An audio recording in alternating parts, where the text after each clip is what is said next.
जब भी 26 जनवरी और 15 अगस्त का दिन आता है तो सबसे पहले आपके दिमाग में क्या आता है? इंडिया गेट के सामने कर्तव्य पथ पर होने वाली परेड।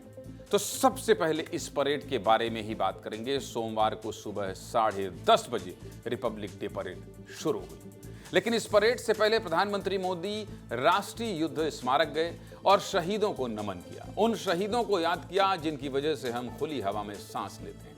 उन शहीदों को याद किया जिनकी वजह से मां भारती सुरक्षित हाथों में। इसके बाद परेड में शामिल होने के लिए प्रधानमंत्री 10:19 पर कर्तव्य पथ पहुंचे। ठीक 10:30 बजे राष्ट्रपति द्रौपदी मुर्मू भी कर्तव्य पथ पर पहुंची। राष्ट्रपति अपनी बग्घी में सवार होकर आई थी।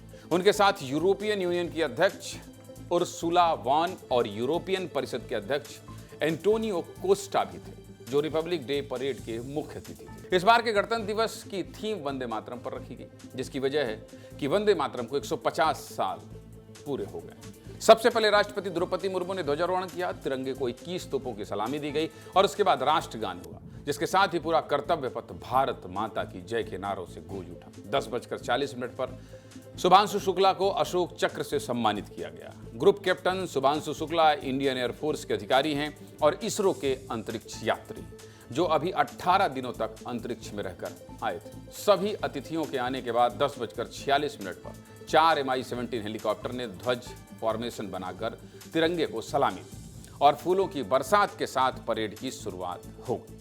परेड में सबसे पहले हेलीकॉप्टर ध्रुव के जरिए एक फॉर्मेशन बनाई गई।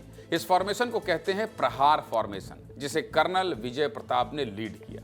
सेना और जवानों की परेड के बाद अलग अलग राज्यों और मंत्रालयों की 30 झांकी निकाली गई, जिसमें 2500 कलाकारों ने हिस्सा लिया। इन झांकियों में मध्य प्रदेश और छत्तीसगढ़ की भी झांकी थी। इन झांकियों में कैसे दोनों राज्यों की खूबसूरत विरासत को दिखाया गया, चलिए ये भी आपको बता देते हैं। इन 2 तस्वीरों में देखिए। मध्य प्रदेश की झांकी में देवी अहिल्याबाई होलकर को मुख्य रूप से दिखाया गया।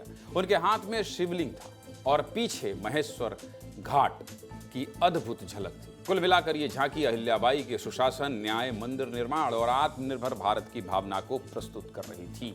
वहीं छत्तीसगढ़ की झांकी में पहले जनजाति डिजिटल संग्रहालय की झलक थी, जो नया रायपुर में बनने वाला है। झांकी में वीर गुंडा धुर्ग को भी दिखाया गया। साथ ही यह भी बताया गया कि कैसे अंग्रेजों के खिलाफ आम और सूखी लाल मिर्च की पत्तियों से छत्तीसगढ़ के लोगों ने लड़ाई लड़ी थी। राज्यों की झांकियों के बाद एसएसबी और सीआरपीएफ के जवानों ने बाइक के जरिए फॉर्मेशन बनाए, जहां चलती बाइक पर अलग अलग स्टंट किए गए। परेड के आखिर में भारतीय वायुसेना के राफेल और बाकी विमानों ने अलग अलग करतब दिखाए और 12 बजे परेड समाप्त हो गई।